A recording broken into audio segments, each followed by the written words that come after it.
Ladakh series के episode 9 में हमने लेह सिटी का टूर किया था। इस एपिसोड 10 में लेह से कारगिल की ओर चलेंगे। लेह के इस होटल में हम रात को रुके थे। बाइक पर सामान लोड हो रहा है। चलिए अब सफ़र शुरू करते हैं। ये जनरल जोरावर सिंह फोर्ट है। हम लेह से कारगिल की ओर बढ़ रहे हैं। देखते हैं आज कहाँ तक पहुँच पाएंगे। साइड में कुशोक बकुला रिनपोचे एयरपोर्ट है। ये डोमेस्टिक एयरपोर्ट है, इंटरनेशनल नहीं। दिल्ली मुंबई से डायरेक्ट फ़्लाइट लेकर पहुंच सकते हैं। अन्य शहरों से शायद डायरेक्ट फ़्लाइट यहां तक ना मिल पाए। अगर आपको इस एयरपोर्ट पर उतरते और उड़ते हुए हवाई जहाज़ देखने हैं तो स्पुतिक मोनेस्ट्री सही जगह है। वहां से पूरा एयरपोर्ट दिखता है। स्पुतिक मोनेस्ट्री यहाँ से 4.5 किलोमीटर की दूरी पर बना एक बौद्ध मठ है। ये मठ सिंधु नदी किनारे एक ऊंची पहाड़ी पर स्थित है। सी लेवल से 3307 मीटर की ऊंचाई पर ये जगह जो है पहाड़ की ढलान पर कई लेवल में बनी हुई है। इस मोनेस्ट्री को 11वीं शताब्दी में बनाया गया था। मठ के मेन असेंबली हॉल में बुद्ध जी की एक बड़ी मूर्ति है। साथ ही पेंटिंग्स, मुखौटे, मूर्तियाँ, ज्वेलरी और पुराने हथियार समेत काफ़ी चीज़ें रखी हैं। पहाड़ी के सबसे ऊपर बड़ी स्टैचू लगी है। ये मूर्ति पूरे साल ढकी रहती है। केवल एक बार स्पुतुक गुस्तोर फेस्टिवल के दौरान आम लोगों के लिए खोली जाती है।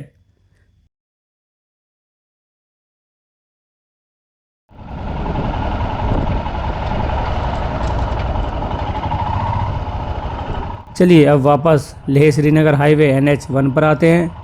यहाँ हमने लेह के ऑयल पंप से बाइक की टंकी फुल करा ली। लेह के बाद तेल जो है आपको निम्मू, खालसी, मूलबेग और कारगिल में मिलेगा।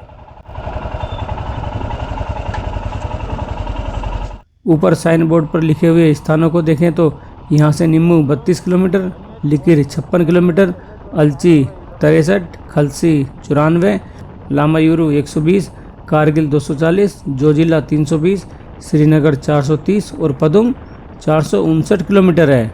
कहीं कहीं पर थोड़ी बहुत टूटी फूटी सड़क को छोड़कर पूरे लद्दाख में ज़्यादातर सड़क कंडीशन अब काफ़ी अच्छी है। ये सेना का एरिया है, इसलिए ड्रोन उड़ाना मना है।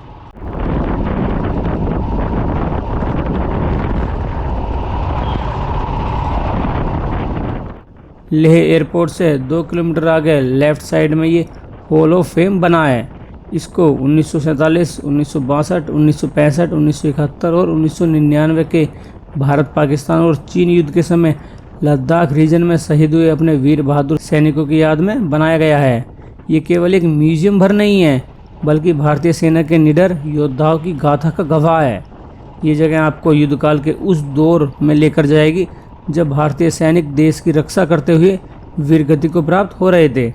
बहुत महत्वपूर्ण जगह है। अगर लेह में है तो इस जगह के दर्शन जरूर कीजिए। यहाँ लद्दाख गैलरी, वॉर गैलरी और सियाचिन गैलरी में आपको बहुत कुछ जानने को मिलेगा। हॉल ऑफ फेम की पूरी डिटेल हमने पिछले एपिसोड में दी है।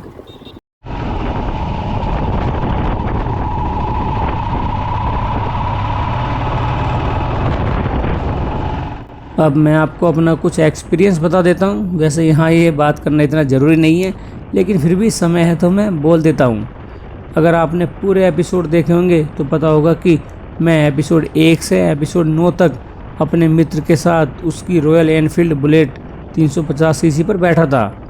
लेकिन इस एपिसोड 10 में मैं कर्नाटक के साथी की हिमालयन 450 पर बैठकर सफ़र कर रहा हूँ। कर्नाटक के 2 व्यक्ति जो है हमें जिंगजिंग बार में मिले थे, वहाँ उनसे बात हुई और तब से हम साथ चल रहे हैं। लद्दाख यात्रा में अक्सर अनजान लोग मिलते रहते हैं और थोड़ी बहुत जान पहचान हो जाती है। लेकिन अगर उसके बाद आगे किसी अन्य ट्रिप पर ना जाएं या बातचीत ना हो उनसे, तो एक दूसरे को कुछ समय बाद हो सकता है कि भूल भी जाएं। ऐसा ही हमारे साथ हुआ। जब हमारी लद्दाख यात्रा पूरी हुई उसके करीब 15 दिन बाद तक 1 से 2 बार कर्नाटक के साथियों से फ़ोन पर बात हुई, लेकिन फिर नहीं हुई। देखिए कोई लड़ाई झगड़ा नहीं है, सब नॉर्मल है, अच्छा चल रहा है। बस ना उन्हें बाद में बात करने का टाइम मिला और ना हमें। अब तो खैर 2026 चल रहा है, ये वीडियो तो काफ़ी पुरानी है।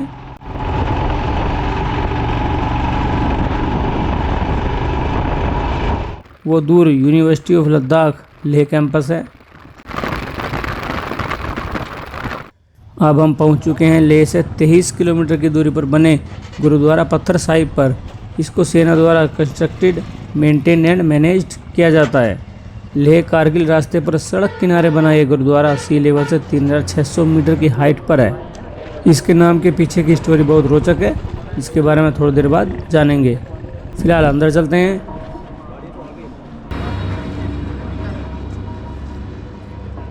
गुरुद्वारे का इतिहास लिखा हुआ है। चले अंदर। यहाँ पर जूते उतारने होंगे। अंदर जाते समय सिर को ढकना जरूरी है। बोर्ड पर लिखा है कि मिनी स्कर्ट, कैपरी पहनकर आना सख्त मना है, यानी कि छोटे कपड़े पहन कर अंदर नहीं जा सकते। चलिए अब गुरुद्वारे की कहानी के बारे में जानते हैं।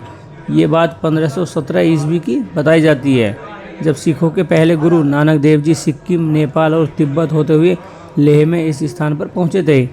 ये उनकी दूसरी उदासी थी। उदासी मतलब गुरु जी की लंबी धार्मिक यात्राओं को उदासी कहा जाता है। जब गुरु नानक देव जी यहाँ पहुँचे तब उस समय सामने वाली पहाड़ी के ऊपर एक राक्षस रहता था, जो यहाँ के लोगों को बहुत दुखी करता था। नानक देव जी को ये बात पता चली कि इस तरह राक्षस यहाँ पर जो है अत्याचार करता है, तो वो यहीं पर लोगों को प्रवचन या उपदेश देने लगे। ये सब राक्षस से देखा नहीं गया। एक दिन जब गुरुजी समाधि में परमात्मा की भक्ति में लीन थे, राक्षस ने पहाड़ी के ऊपर से गुरुजी को मारने के लिए एक नीचे बड़ा पत्थर फेंका। कहा जाता है कि जैसे ही वो पत्थर नानक देव जी की पीठ से टकराया तो वो मोम की तरह पिघल गया और उसमें गुरुजी की पीठ और सिर के निशान छप गए। राक्षस ने सोचा कि गुरुजी मर गए होंगे। वो पहाड़ी से नीचे उतरकर पत्थर के पास आया। उसने देखा कि वो तो जिंदा सही सलामत हैं। तो राक्षस ने गुस्से में आकर अपने राइट पैर से पत्थर पर लात मारी, जिससे राक्षस का पैर भी मोम में धंस गया और उसका निशान भी बन गया। ये सब देखकर राक्षस को अपनी गलती का एहसास हुआ और माफ़ी मांगी। आज भी पत्थर पर पीठ, सिर और पैर के निशान देख सकते हैं। इसके बाद गुरुजी कारगिल होते हुए कश्मीर चले गए, ऐसा स्थानीय लोगों के द्वारा माना जाता है। लेकिन अभी कहानी ख़त्म नहीं हुई है। अब देखते हैं कि यहाँ गुरुद्वारा कब और कैसे बना। 1965 से 70 के दौरान BRO द्वारा लेह निम्मू रोड बनाया जा रहा था। तब रास्ते में ये बड़ा पत्थर मिला। सड़क बनाने के लिए इसको उठाने की कोशिश की गई तो मशीनें खराब हो गई। लोकल लोगों ने पत्थर की कहानी बताई। तब इंडियन आर्मी ने इस पवित्र पत्थर को वहीं रहने दिया और 1968 में इसके चारों ओर बड़ा गुरुद्वारा बनवाया। तभी से भारतीय सेना इसका प्रबंधन और देखभाल करती है। बुद्धिस्ट मोंक्स गुरु नानक देव जी को लामा नानक या गुरु गोम्पका महाराज कहते हैं। गुरुद्वारा में फ्री लंगर चलता है, जिसको इंडियन आर्मी के लोग परोसते हैं। सैल्यूट है अपनी भारतीय सेना को, जो इतनी ऊंचाई और इतनी दूरी पर भी बने स्थान पर खाना उपलब्ध करा रही है। जय हिंद।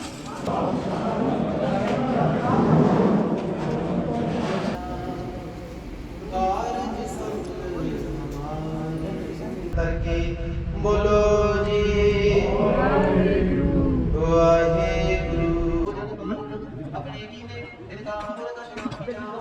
यहाँ सीढ़ियों से ऊपर जाकर भी दर्शन कर सकते हैं।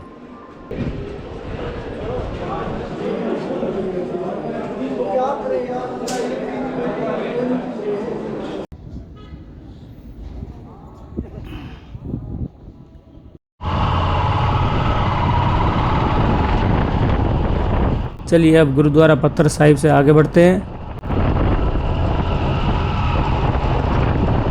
डबल लेन की अच्छी सड़क बनी है। लद्दाख का ज़्यादातर एरिया सूखा बंजर सा नज़र आता है। यहाँ कुछ एरिया को छोड़कर दूर दूर तक पेड़ पौधे देखने को नहीं मिलते। लद्दाख में बारिश भी बहुत कम होती है। राइट साइड में भारत पेट्रोल का ऑयल पंप है। सड़क पर जो चहल पहल देख रहे हैं, ये जगह मैग्नेटिक हिल है, जो लेह से 27 किलोमीटर बाद आता है।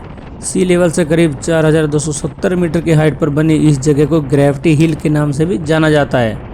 यहाँ सड़क पर बने निशान पर 4 व्हीलर गाड़ी जो है न्यूट्रल गियर में खड़ी करके छोड़ दो और ब्रेक से पैर हटा लो। आप देखेंगे कि गाड़ी बिना रेस दिए अपने आप ऊपर चढ़ाई की ओर चलने लगती है। जनरली चीज़ें ऊंचाई से ढलान की ओर जाती हैं, लेकिन यहाँ वाहन ढलाई से चढ़ाई की ओर ऑटोमेटिक जाने लगता है।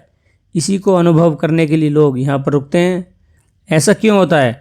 तो सीधा सा जवाब है कि ऐसा होता ही नहीं। ये केवल ऑप्टिकल इल्यूजन यानी कि दृष्टि भ्रम है। आसान भाषा में समझते हैं तो देखिए, हमें किसी जगह की चढ़ाई या ढलान का अनुमान कैसे लगता है? तो हम देखते हैं कि आसपास के लैंडस्केप, पहाड़, पेड़ या होरिजन कैसा है। उसी के आधार पर चढ़ाई या उतराई का अंदाज़ा लगता है। कि कहाँ चढ़ाई और कहाँ उतराई। इस मैग्नेटिक हिल के आसपास का लैंडस्केप, पहाड़ों की बनावट, सड़क का कोण और झुकाव कुछ अलग है। हमारे आंखों को लगता है कि ये सड़क ऊपर की ओर जा रही है, जबकि वो नीचे ढलान वाली सड़क है। इसलिए यहाँ गाड़ियाँ डाउनहिल यानी कि नीचे की तरफ ही जा रही होती है, जो आंखों के भ्रम के कारण ऊपर जैसी दिखाई देती है। सर्वे इंस्ट्रूमेंट, लेवल मीटर और जीपीएस से पता लगाया गया है कि यहाँ फिजिक्स का कोई भी रूल नहीं टूट रहा। यहाँ भी ग्रेविटी वैसे ही काम कर रही है जैसे अन्य स्थानों पर करती है। कुछ लोग कहते हैं कि यहाँ के पहाड़ों में कोई रहस्यमय मैग्नेटिक फोर्स है जो वाहनों को अपनी ओर खींचती है, लेकिन ऐसा नहीं है। भारत में इसके अलावा 3 और जगहों पर ऐसी स्थिति आती है। वो स्थान हैं गुजरात में तुलसी श्याम, छत्तीसगढ़ में उल्टा पानी और दीवान पट पर। दुनिया में कुछ और देशों जैसे America, Europe, Australia, UK, Brazil, Canada, Italy की कुछ जगहों पर भी ऐसा ही भ्रम होता है। मैग्नेटिक हिल के बाद अगले पॉइंट की ओर चलते हैं।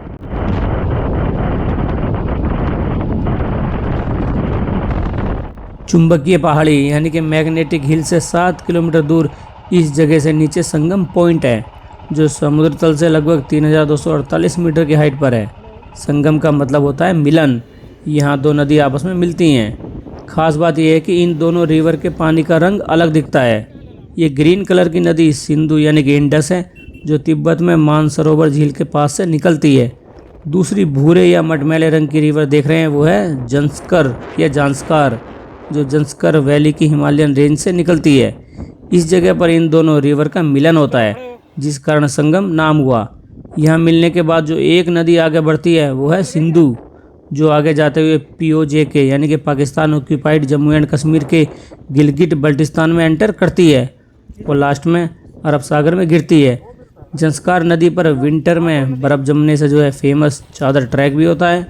संगम के ऊपर जिप लाइन भी कर सकते हैं। यहाँ से करीब 7 किलोमीटर दूरी पर बंजी जंपिंग भी होती है। रिवर के लेफ्ट साइड से जो रास्ता दिख रहा है, जिस साइड से जंस्कार नदी आ रही है, वो जंस्कार वैली है।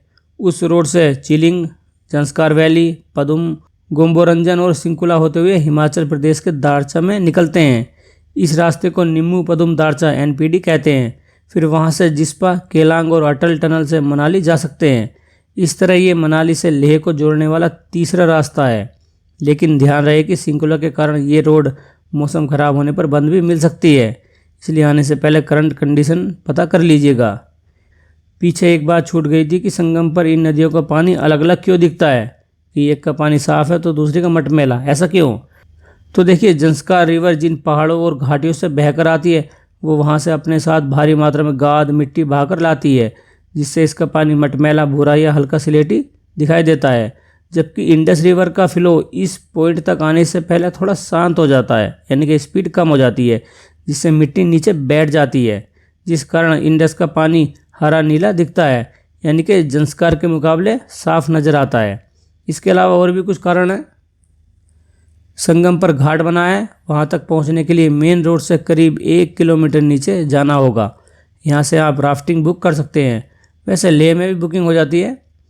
ये जगह आमतौर पर राफ्टिंग का फिनिशिंग पॉइंट है, यानी ज़्यादातर राफ्टिंग यहाँ आकर पूरी हो जाती है। जंस्कार नदी पर 2 राफ्टिंग के लोकप्रिय रूट्स हैं। पहला चिलिंग से संगम वाला, जो करीब 28 किलोमीटर लंबा है। इसमें 3 से 4 घंटे लगते हैं। ये ग्रेड 3 और 4+ के रैपिड्स वाला रोमांचक और पॉपुलर रूट है। ट्रांसपोर्ट को जोड़कर इसका चार्ज 2600 रुपये है। बाकी के रूट्स आप फ़ोटो में देख सकते हैं। गोप्रो वीडियो और फोटो के रुपये अलग से देने होंगे।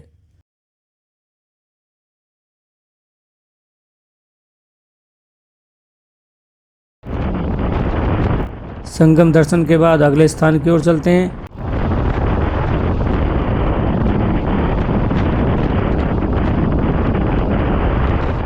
यहाँ से पेड़ पौधे दिखने शुरू हो गए हैं। सी लेवल से 3140 मीटर की ऊंचाई पर बसा ये निम्मू गांव है। अंग्रेजी में इसको कई तरह से लिखा जाता है, वो आप स्क्रीन पर देख रहे होंगे, लेकिन इनमें से सबसे ज़्यादा जो प्रचलित है वह है NIMMU। ये जगह संगम पॉइंट से 4 किलोमीटर और लेह से 34 किलोमीटर दूरी पर है। गांव में खुबानी यानी कि एप्रीकोट, सेब, जौ और कुछ अन्य फसलें उगाई जाती हैं। गर्मियों में यहाँ का टेम्परेचर 20 से 40 डिग्री और सर्दियों में -30 तक गिर जाता है। इस गांव को गेटवे ऑफ जंस्कार भी कहा जाता है। क्योंकि यहाँ से जंस्कार घाटी और आसपास के अन्य ट्रैक्स के रास्ते जाते हैं। यहाँ 2011 के हिसाब से 193 घरों में 1134 आबादी थी। 15 से 16 जून 2020 को गलवान वैली में भारत चीन सैनिकों के बीच हिंसक झड़प हुई थी, जिसमें भारत ने चीन को मुंह तोड़ जवाब दिया था। निम्मू में भारतीय सेना का सैन्य बेस है। सैनिकों का हौसला बढ़ाने के लिए 3 जुलाई 2020 को प्रधानमंत्री नरेंद्र मोदी जी निम्मू क्षेत्र के फॉरवर्ड पोस्ट पर पहुंचे थे। उस समय मोदी जी के साथ तत्कालीन chief of defence staff CDS general Vipin Rawat और chief of army staff MM Naravane ji भी मौजूद थे। गांव में पेट्रोल पंप, हॉस्पिटल, ATM वगैरह सब चीज़ें मिल जाएंगी। रुकने की भी व्यवस्था है। पास में निम्मू हाउस नाम का एक famous luxury heritage eco resort है। इसको 20वीं सदी की शुरुआत में लद्दाख के राजा के कजिन द्वारा बनाया गया था। उन्होंने लद्दाखी और तिब्बती शैली में महल को बनाया था। 2012 में इसको मरम्मत करके इको रिजॉर्ट में बदल दिया गया। निम्मू हाउस में 12 कमरे या टेंट है और 5 हेरिटेज रूम है। यहाँ सेब, अखरोट और खुबानी के बाग हैं। इनकी ऑनलाइन बुकिंग भी हो जाती है। बता दूं कि निम्मू में लेह जिले की सीमा समाप्त होती है और साम जिला शुरू होता है। निम्मू गांव साम वैली क्षेत्र का प्रवेश द्वार है, यानी यहाँ से साम घाटी शुरू होती है। आप शायद सोच रहे होंगे कि लद्दाख में तो केवल 2 ज़िले हैं, लेह और कारगिल, लेकिन अब ऐसा नहीं है। आगे बताएंगे कि कौन कौन से नए ज़िले बने हैं।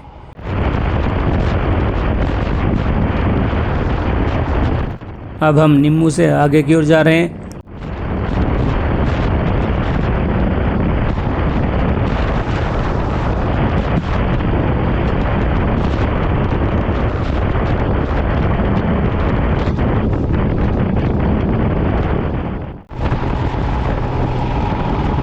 यहाँ से बास्को गांव शुरू हो रहा है, जो निम्मू से करीब 5 किलोमीटर दूर है।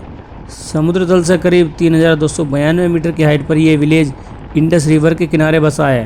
2011 की जनगणना के अनुसार बास्को के 172 घरों में 950 जनसंख्या थी। राइट साइड में चोरटेन यानी कि स्तूप बने हैं। ये जगह अपने पुराने मिट्टी के महल, किले के खंडर और बौद्ध मठों के लिए जानी जाती है। बास्को कभी एक कल्चरल और पॉलिटिकल सेंटर हुआ करता था। इसका इतिहास नामग्याल वंश से जुड़ा है।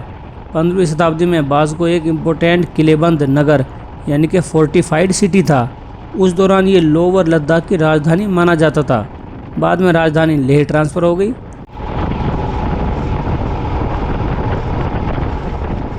यहाँ देखने के लिए 2 जगह हैं, जिनमें से पहली है बास्को पैलेस। मिट्टी की ऊंची चट्टान पर खड़ा ये किला ईंट, पत्थर, मिट्टी से बना है, जिसका निर्माण 1680 के आसपास किया गया था। अब ये किला खंडर हो चुका है, लेकिन आज भी आकर्षक लगता है। 1679 से 1684 तक लद्दाख तिब्बत युद्ध में तिब्बती और मंगोलियाई सैनिकों ने इस किले को करीब 3 साल तक घेरे रखा था। वर्ष 2000 में वर्ल्ड मॉन्यूमेंट्स फंड ने इसको दुनिया की 100 संकटग्रस्त विरासत स्थलों की सूची में शामिल किया था। कई बार इस पैलेस में मरम्मत हो चुकी है। किले के नीचे बास्को मोनेस्ट्री है। कुछ लोग मोनेस्ट्री, मठ और गोम्पा में कंफ्यूज हो जाते हैं। सामान्य रूप से बताऊं तो मोनेस्ट्री अंग्रेजी का शब्द है। हिंदी या संस्कृत में इसको मठ बोलते हैं और गोम्पा तिब्बती बौद्ध परंपरा का शब्द है। यानी कि कुल मिलाकर ये एक ही हैं। चाहे आप अंग्रेजी में मोनेस्ट्री बोल दीजिए, हिंदी में मठ और तिब्बती में गोम्पा। अगर तिब्बती बौद्ध धर्म के संदर्भ में बात करनी हो तो ये मान लीजिए कि एक गोम्पा ही एक मोनेस्ट्री या मठ है। इसे 17वीं शताब्दी में नामग्याल शासकों ने बनवाया था। पहाड़ की चोटी पर बनी इस मोनेस्ट्री में मुख्य 3 पुराने टेम्पल हैं, जो मैत्रेय यानी कि फ्यूचर बुद्धा को समर्पित हैं। जिसमें पहला है चंबा लाहाखांग। यहाँ फ्यूचर बुद्धा की 2 मंजिला ऊंची मिट्टी की मूर्ति है। दूसरा टेम्पल है शेरजंग। इसमें मैत्रेय बुद्ध जी की एक और मूर्ति है। तीसरा है चामचुंग। ये सबसे छोटा और पुराना है। इन टेम्पलों की दीवारों पर पुराने वॉल पेंटिंग्स, मूर्तियाँ बने हैं, जो प्राचीन बौद्ध कला को दर्शाते हैं।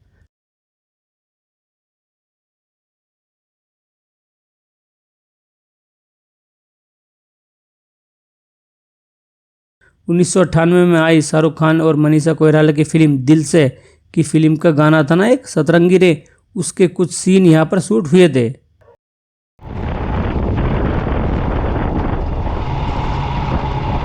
रोड जर्नी पर वापस आते हैं। धीरे धीरे घूमकर ऊपर चढ़ेंगे और फिर आगे थोड़ी देर बाद प्लेन रास्ता आ जाएगा। मित्रों, पीछे निम्मू गांव में लेह के जिलों की बात हुई थी, डिस्ट्रिक्ट की। तो उसको यहाँ डिटेल से जान लेते हैं। देखिए, पहले लद्दाख में लेह और कारगिल केवल 2 डिस्ट्रिक्ट हुआ करते थे। अगस्त 2024 में केंद्र सरकार ने लेह और कारगिल में से 5 और नए ज़िले बनाने की घोषणा की थी। ये ज़िले हैं नुब्रा, साम, चांगथांग, जांस्कर और द्रास। अप्रैल 2026 में इनकी सीमाओं को नोटिफाई कर दिया गया है। इस तरह पुराने और नए ज़िलों को मिलाकर लद्दाख में कुल 7 डिस्ट्रिक्ट हो गए हैं। अभी हम जिस ज़िले में चल रहे हैं वो है साम ज़िला, जो कि लेह से अलग होकर बना है। इसका हेडक्वार्टर खालसी में है। इसमें 27 रेवेन्यू विलेज हैं। साम डिस्ट्रिक्ट गुरुद्वारा पत्थर साहिब से शुरू होकर मैग्नेटिक हिल, निम्मू, बासगो, लिकिर, ससपोल, आलची, उल्ले टोकपो, खालसी और लामा यूरू से जुड़े आसपास के गांवों तक फैला है। साथ ही साम वैली तथा आरन वैली के दहा हानू क्षेत्र भी इस ज़िले में शामिल हैं। दोस्तों, ये जो मैंने क्षेत्र बताए हैं ना साम ज़िले में, उनमें थोड़ी बहुत बदलाव या भिन्नता भी हो सकती है, क्योंकि अभी ज़िलों की सीमा 100% फिक्स नहीं है कि कौन सा किस एरिया में आएगा। हालांकि काफ़ी हद तक फिक्स हो चुकी है, लेकिन जो सीमा पर एरिया आते हैं, सीमा पर जो क्षेत्र हैं, उनमें थोड़ा बहुत अभी भी कन्फ्यूजन है। जैसे गुरुद्वारा और मैग्नेटिक हिल को अभी भी काफ़ी जगह पर लेह ज़िले में दिखाया जा रहा है। इस डिस्ट्रिक्ट में जो नदी किनारे गांव या क्षेत्र बने हैं उसको साम वैली कहा जाता है। लद्दाख के अन्य घाटियों के मुकाबले ये कम ऊंचाई पर है, इसलिए इसको लोअर लद्दाख और खुबानी की खेती के कारण एप्रिकॉट वैली कहा जाता है। साम वैली में कई ट्रैक्स भी होते हैं। कारगिल डिस्ट्रिक्ट की बात अगले एपिसोड में करेंगे। फिलहाल देख लेते हैं कि बाकी 4 नए डिस्ट्रिक्ट कहाँ से बने हैं। तो लेह ज़िले से अलग होकर नुब्रा, साम और चांगथांग बनाए गए, जबकि कारगिल से अलग होकर जांस्कर और द्रास डिस्ट्रिक्ट बने। अब लेह ज़िले में 44 रेवेन्यू गांव, नुब्रा में 30, चांगथांग में 24, कारगिल में 80, साम में 27, द्रास में 19 और जांस्कर ज़िले में 26 रेवेन्यू विलेज शामिल हैं। इन 7 ज़िलों में से द्रास और कारगिल में ज़्यादातर मुस्लिम लोग रहते हैं, जबकि बाकी 5 ज़िले बौद्ध बाहुल्य हैं। हमने डिस्ट्रिक्ट के बारे में बेसिक बातें जान ली। इस टॉपिक को यहीं विराम देते हुए आगे बढ़ते हैं।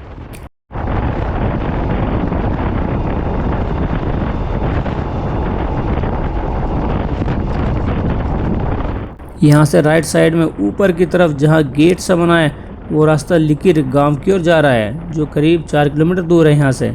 और अगर लेह से बात करें तो ये 54 और बासगो से 15 किलोमीटर दूरी पर बसा है। सी लेवल से इसकी ऊंचाई है 3650 मीटर की। यहाँ से लिकिर टू तेमिस गांव ट्रैक शुरू होता है, जिसे लद्दाख का साम वैली ट्रैक कहा जाता है, जो लद्दाख के सबसे खूबसूरत ट्रैक में से एक है। लिकिर का अर्थ है नागों से घिरा हुआ स्थान या कुंडली मारकर बैठा हुआ सांप। लोकल मान्यता है कि नंदा और तक्षक नाम के 2 दिव्य नाग आत्माएं इस क्षेत्र की रक्षा करते हैं। 2011 के अनुसार गांव के 218 परिवारों की कुल जनसंख्या 1058 थी। यहाँ खुबानी, अखरोट, गेहूँ, जौ, आलू, मटर की खेती की जाती है। देखिए, ये जो साम वैली है, यहाँ पर खेती ठीक ठाक हो जाती है लद्दाख के अन्य क्षेत्रों के मुकाबले। रुकने के लिए होम स्टे मिल जाएंगे। लिकिर गांव में एक लिकिर मोनेस्ट्री है, जो 3700 मीटर की ऊंचाई पर एक पहाड़ी पर बनी है। ये तिब्बती बौद्ध धर्म के गेलुगपा यानी पीली टोपी संप्रदाय से रिलेटेड है। मठ की स्थापना 1065 में लामा दोबांग चोसजे जी द्वारा की गई थी। 18वीं शताब्दी में इसमें आग लगने से मूल ढांचा नष्ट हो गया था, जिसको फिर से दोबारा बनाया गया। लिकिर मठ के खुले एरिया में 75 फीट ऊंची सोने की परत से ढकी मैत्रेय बुद्ध स्टैचू लगी है, जो 1999 में बनाई गई थी। कुछ ऐसी मूर्ति दिस्कित में भी देखने को मिलेगी। मोनेस्ट्री के अंदर असेंबली हॉल है, जिसको दुखांग कहते हैं। इसमें प्राचीन बौद्ध मूर्तियाँ, थंका चित्र, पेंटिंग्स, रक्षक देवता की मूर्ति लगी है। साथ ही यहाँ एक छोटा म्यूजियम भी है, जहाँ प्राचीन पांडुलिपियाँ, लद्दाख के हथियार, मिट्टी के बर्तन, धार्मिक वस्तुएं, थंका पेंटिंग्स, सिक्के, मुखौटे आदि चीज़ें रखी हैं। मठ की लाइब्रेरी में बौद्ध धर्म से रिलेटेड दुर्लभ ग्रंथों का कलेक्शन है। हर वर्ष विंटर में, खासकर फरवरी के महीने में, दोसमोचे फेस्टिवल मनाया जाता है, जिसमें भिक्षुक मास्क यानी कि मुखौटा पहनकर डांस करते हैं।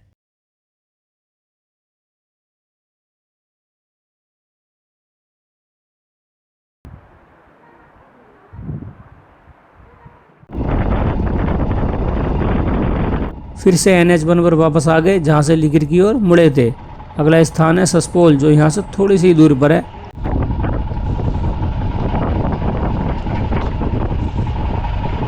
आगे सड़क की मरम्मत या चौड़ीकरण का काम चल रहा है, जिस कारण धूल उड़ रही है। JCB सड़क के एक साइड से मिट्टी उठाकर दूसरी ओर गिरा रही है। जैसे कि पहले बताया कि लद्दाख में ज़्यादातर सड़क बढ़िया कंडीशन में है, लेकिन कहीं कहीं पर मरम्मत कार्य या निर्माण कार्य चलता रहता है। जिससे थोड़ा बहुत हिस्सा प्रभावित हो सकता है। काम पूरा होने पर सड़क खोल दी जाती है।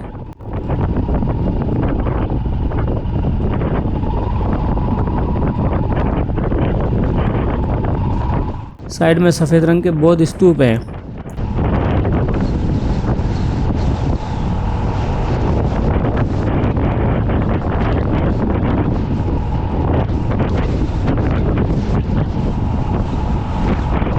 यहाँ फिर से हरियाली देखने को मिल रही है, यानी कोई गांव आने वाला है।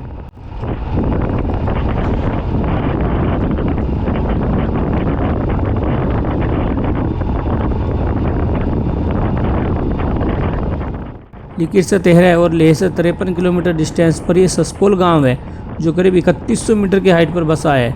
सिंधु नदी किनारे इस गांव में 2011 के अनुसार 1205 की आबादी थी और 198 घर थे। सस्पोल लद्दाख के सबसे पुराने बसे हुए क्षेत्रों में से एक माना जाता है।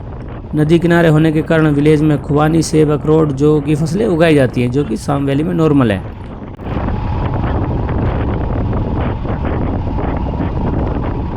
यहाँ की पहचान गांव के ऊपर पहाड़ी पर बनी सस्पोल की गुफाएं हैं, जहाँ दीवारों पर 14वीं से 15वीं शताब्दी की दुर्लभ बौद्ध वॉल पेंटिंग्स बनी हैं। ये गुफाएं चट्टानों को काटकर बनाई गई हैं। इन्हें गोन नीला फू केव टेम्पल भी कहते हैं। माफ़ करना अगर उच्चारण में कुछ गलती हो गई हो तो।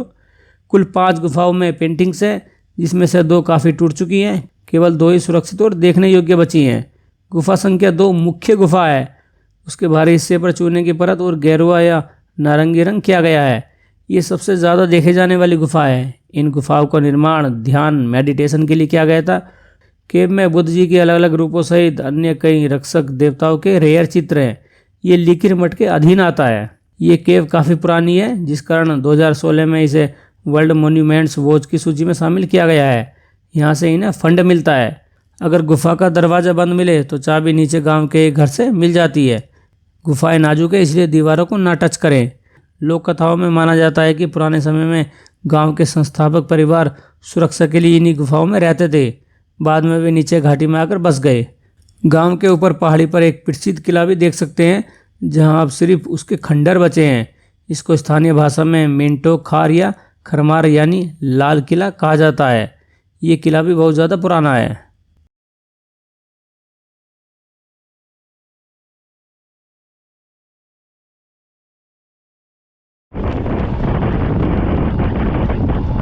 सस्पोल गांव के आगे ये देखिए, सड़क किनारे सिंधु नदी का कितना खूबसूरत व्यू है।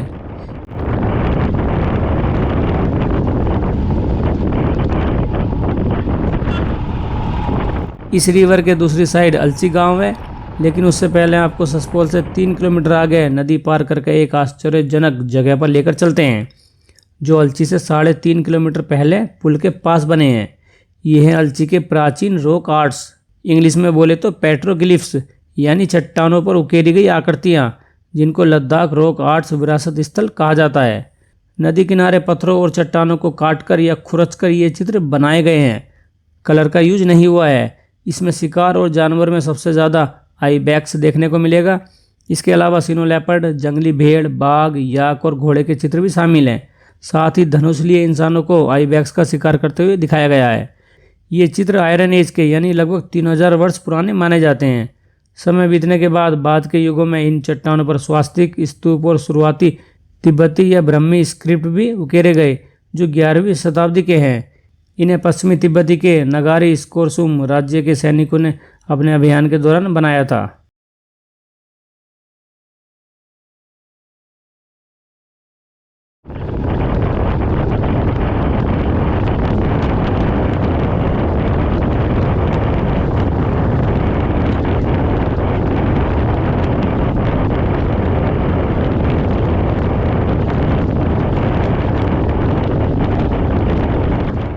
अभी थोड़ी देर पहले अलची या आलची गांव का जिक्र हुआ था, तो चलें उसको भी देख लिया जाए। ये गांव लेह श्रीनगर हाईवे NH1 की मेन रोड पर नहीं है। ये सस्पोल के दूसरी साइड यानी कि इंडस नदी पार करके आता है, जहां हमने अभी रॉक आर्ट्स देखे हैं। ये गांव उससे मात्र 3.5 किलोमीटर दूर है। लेह यहाँ से 60 किलोमीटर रह जाता है। अलची गांव 3100 मीटर पर बसा है, जहाँ 145 घरों में 932 लोग रहते हैं। ये गांव भी साम वैली और ज़िले का हिस्सा है। यहाँ मिट्टी, लकड़ी और पत्थर से बने पुराने लद्दाख घर देख सकते हैं। यहाँ का ग्रामीण जीवन आज भी काफ़ी हद तक पुराना और प्राचीन संस्कृति से जुड़ा हुआ है।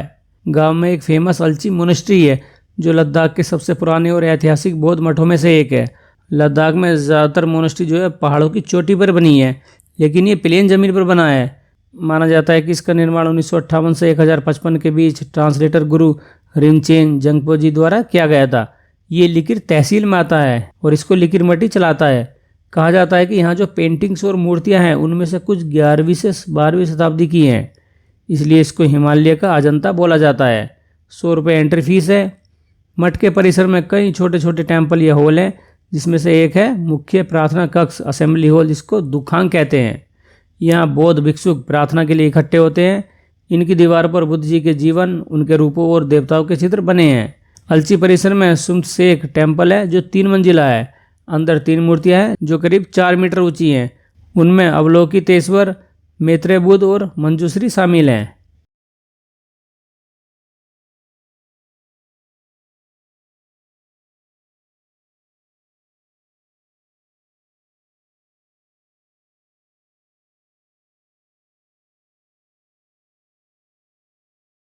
अलची गांव से 4 किलोमीटर दूरी पर निम्मो वास्गो हाइड्रो इलेक्ट्रिक प्लांट यानी कि डैम है, जिसकी क्षमता 45 मेगावाट है। सिंधु नदी पर बना ये रन ऑफ द रिवर जल विद्युत प्रोजेक्ट है, जिसे एनएचपीसी ने बनाया है।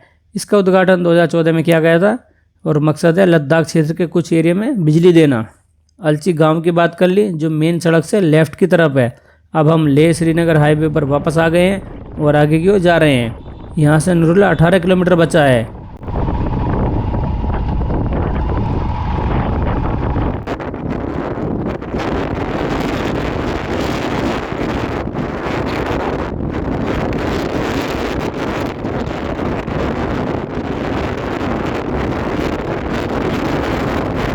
नीचे नदी पर 70 मीटर का फुट सस्पेंशन ब्रिज है। नदी के दूसरी साइड शायद इसी नाम का कोई गांव होगा।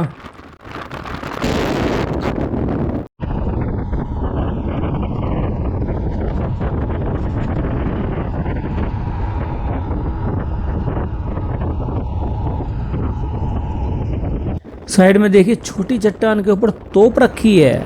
असली तोप तो शायद ऐसी जगह पर नहीं रखी जाए।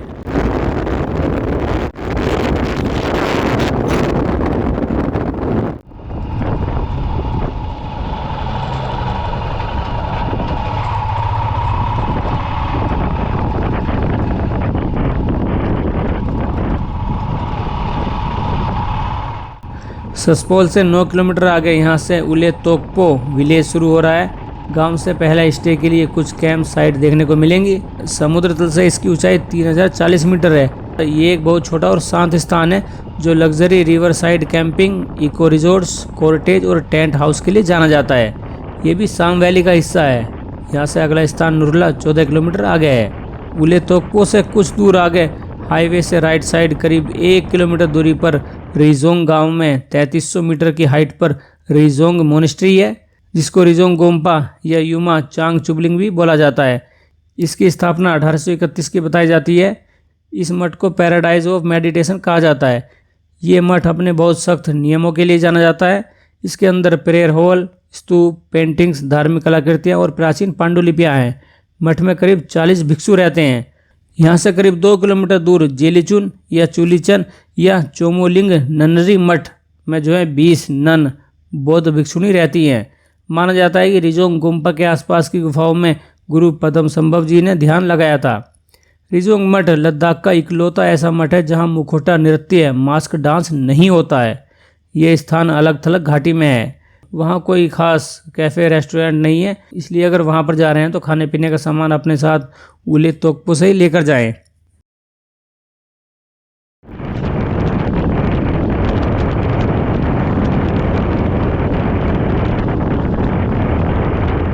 नदी किनारे ऐसा खूबसूरत सफ़र हो तो मंजिल पहुँचने की जल्दी नहीं रहती। आराम से खूबसूरत वादियाँ देखते हुए सफ़र कब कट जाता है पता नहीं चलता। लद्दाख बहुत शानदार जगह है। यहाँ हर ट्रैवलर का आने का सपना होता है। मैं भाग्यशाली हूँ जो यहाँ आने का मौका मिला। हम बुलेट 350 बाइक से उत्तर प्रदेश से यहाँ तक करीब 1500 किलोमीटर का सफ़र पूरा कर चुके हैं। इस बीच हमें काफ़ी दिक्कत परेशानी भी हुई।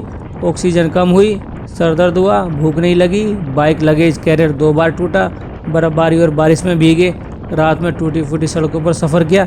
इस तरह की काफ़ी सारी समस्याएं हमारे सामने आई। एक दो बार आपस में बोला भी कि यार कहाँ आकर फंस गए, वापस चलते हैं, नहीं आना चाहिए था यहाँ पर। लेकिन फिर से हिम्मत जुटाकर आगे बढ़ते गए और सफ़र आसान होता गया। बाद में आदत हो गई, लेकिन अभी भी हमारी मंजिल बहुत दूर है। हमने अब तक करीब आधा रास्ता तय किया है। हमें जो है कारगिल, द्रास, सोनमर्ग, श्रीनगर और जम्मू होते हुए वापस अपने घर जाना है, जिसमें करीब 1500 किलोमीटर और लगेंगे। यानी कुल मिलाकर घर से घर तक हमारी जर्नी ये करीब 3000 किलोमीटर की हो चुकी होगी। अभी काफ़ी संघर्ष बाकी है, लेकिन अब हम तैयार हैं और जर्नी को एंजॉय करते हुए जाएंगे। देखिए मित्रों, ये मैंने इसलिए बताया क्योंकि लद्दाख जाना आसान नहीं है, काफ़ी प्रॉब्लम्स आती हैं। अगर कोई ये कहता है कि उसे कोई दिक्कत नहीं हुई तो वह झूठ बोल रहा है। कई चुनौतियों का सामना करना पड़ता है। अगर आप उनसे पार पा लेते हैं तो ये सफ़र शानदार, ज़िंदगी भर याद रहेगा और आप फिर से लद्दाख आना चाहेंगे।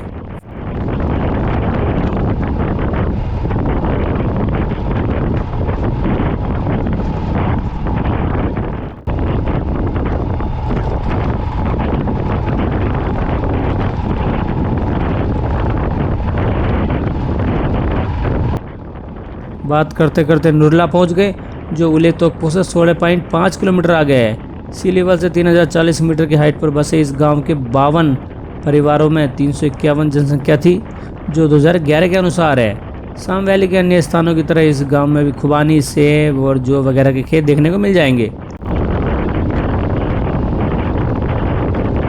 साइन बोर्ड के हिसाब से यहाँ से लामा यूरू 30 किलोमीटर, नामिकला 80, मुलबेक 90, कारगिल 150, द्रास 192, जोजिला 212, श्रीनगर 339 और जम्मू 630 किलोमीटर बचा है।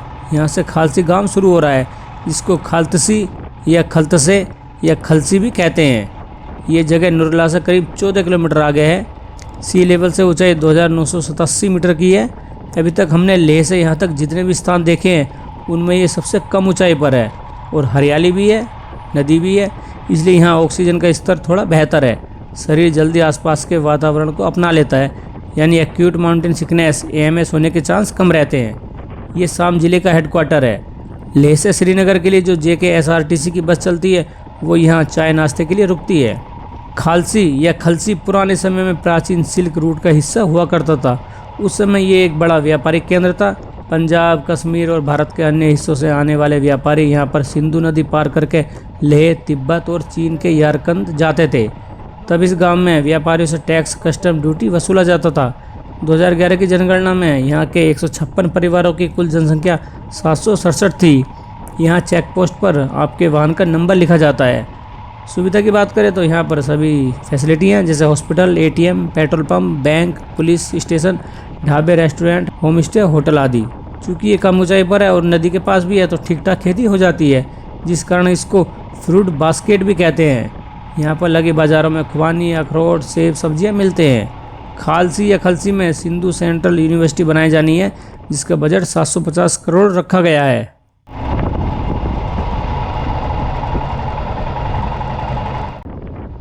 आपको एक इंटरेस्टिंग बात बताता हूँ जो आर्यन वैली के बारे में है।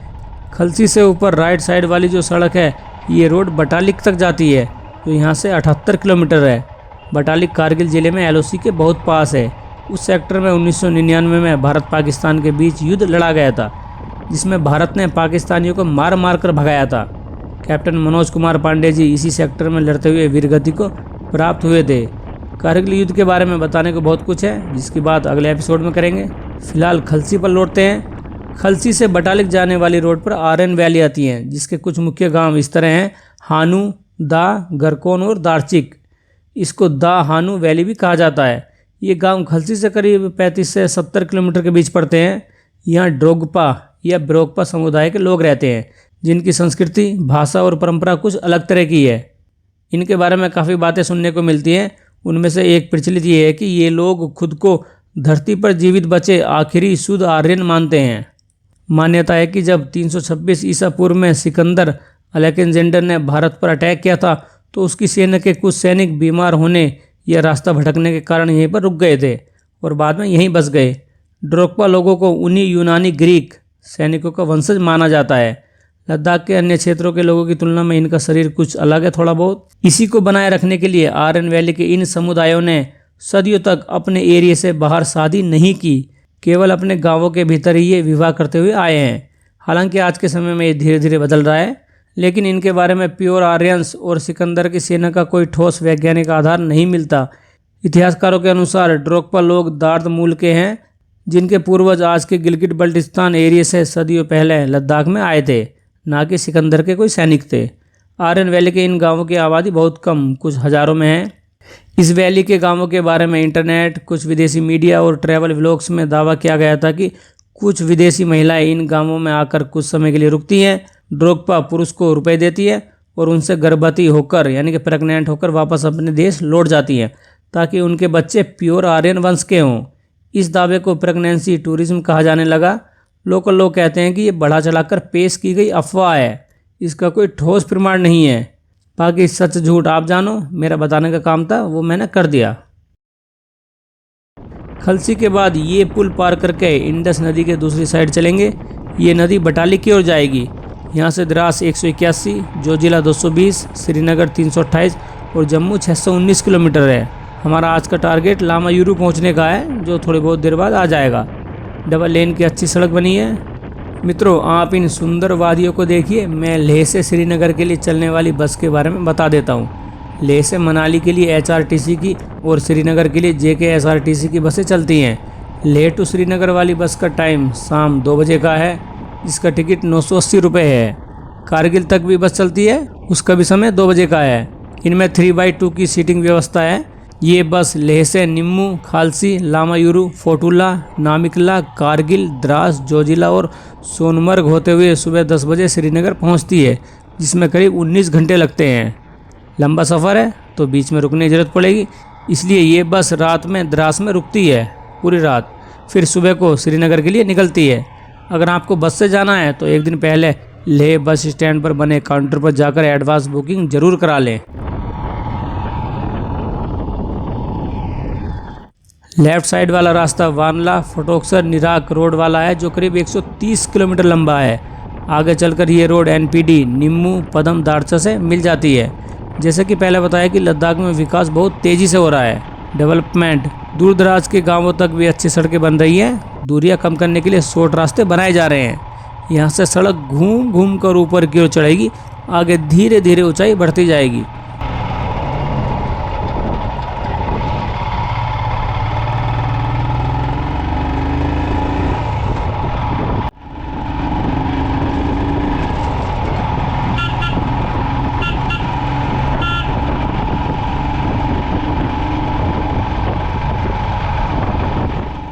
ये देखिए, प्रकृति ने चट्टान की ऐसी संरचना बनाई हुई है।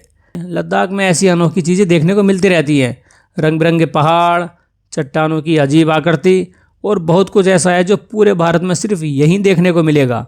लद्दाख आ रहे हैं तो आराम से घूमिए, क्योंकि यहाँ बार बार आना संभव नहीं हो पाता। अगर जल्दबाजी करोगे तो बहुत सी चीज़ें छूट जाएंगी। लिखा है आफ्टर विस्की ड्राइविंग रिस्की ही। बॉर्डर रोड्स ऑर्गेनाइजेशन कुछ जगहों पर मज़ेदार वाक्य और नाम लिख देते हैं, जैसे कि सरचू और पांग के बीच ब्रांडी नाला और विस्की नाला जगह आती हैं। इसके अलावा टुंग टुंग ब्रिज और पागल नाला जैसे विचित्र नाम भी देखने को मिलेंगे।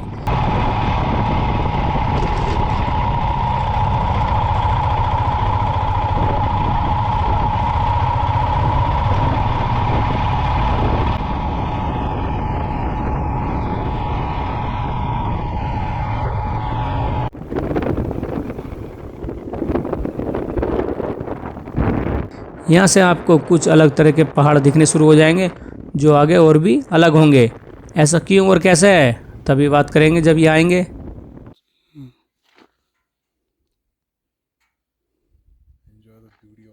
दोस्तों, आगे बढ़ने से पहले इन भाई साहब को भी सुन लेते हैं कि ये क्या कह रहे हैं, इसके बाद पूरी डिटेल से जानेंगे। वैसे ये जो बताएंगे ना, वो मैं ही हूँ। मित्रों, अगर आप जो है आसमान वाले मून पर घूमने नहीं जा सकते तो कोई बात नहीं, आप आ जाइए लद्दाख। अब लद्दाख में लेह से कारगिल के बीच ये जगह है जिसको कहते हैं मून लैंड। मून लैंड इसलिए कहते हैं क्योंकि ये जो धरती है ना, ये ऐसी है जैसे कि चंद्रमा की है।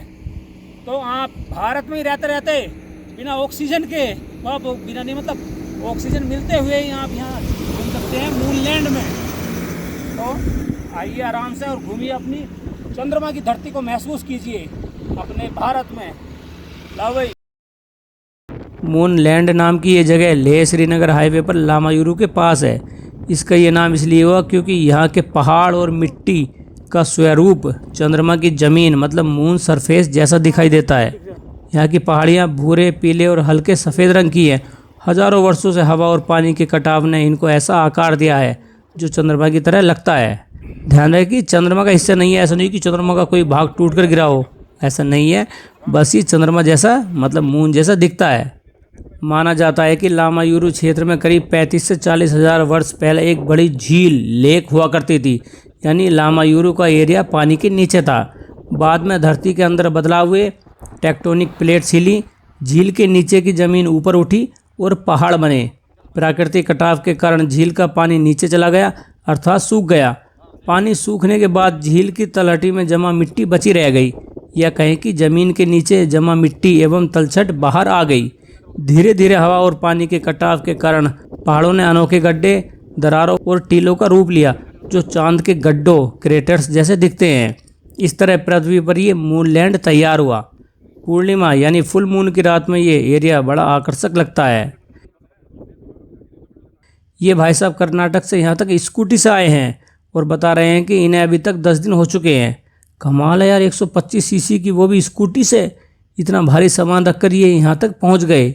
वैसे कुछ लोग 100 सीसी की बाइक से भी आते हैं, तो सैल्यूट है ऐसे लोगों को जो अपना ड्रीम पूरा करने के लिए अपने पास उपलब्ध जो सामान है, उपलब्ध वाहन है, उसी से आ जाते हैं। लेकिन फिर भी अपने शरीर का ध्यान रखो भाई, लद्दाख बहुत जटिल वातावरण वाला स्थान है, सावधानी से यात्रा करें। चलिए अब आगे चलते हैं। कुछ दूर तक भी आपको मूनलैंड देखने को मिलेगा। Don't be gamma in the land of lama लिखा हुआ है। BRO ऐसे वाक्य लिखते रहते हैं जिससे लोगों का टेंशन जाए और सड़क नियमों का पालन हो। लेफ्ट साइड में एक्सीडेंट वाला वाहन उल्टा हुआ पड़ा है।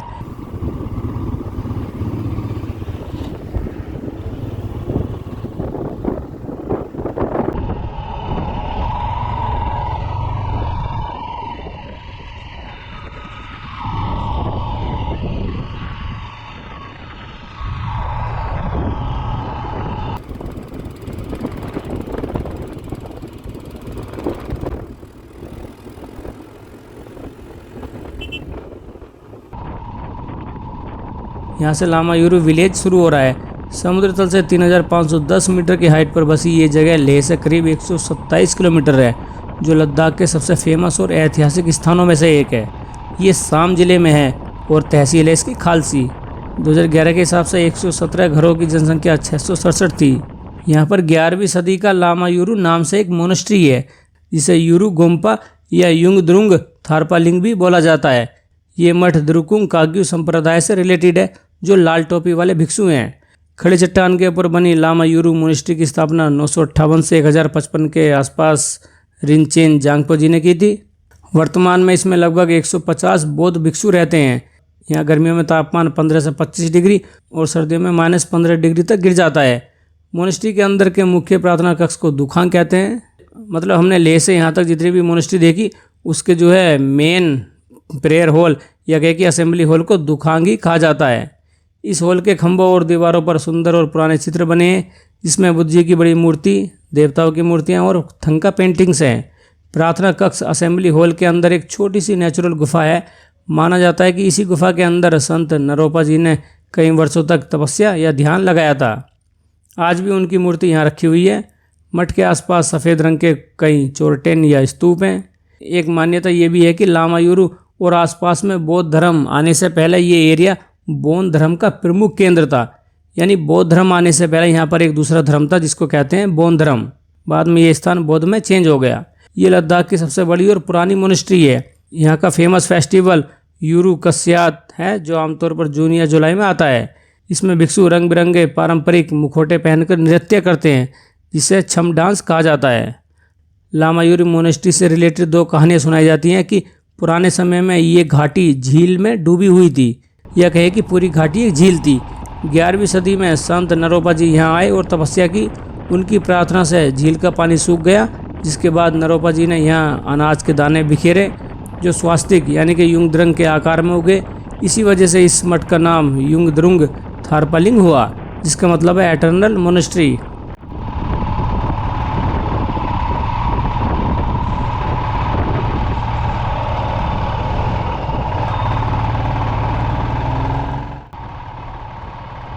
तो मित्रों, ये थी लेह से लामायुरु तक 113 किलोमीटर की जर्नी, जिसमें हमने आपके साथ काफ़ी कुछ जाना।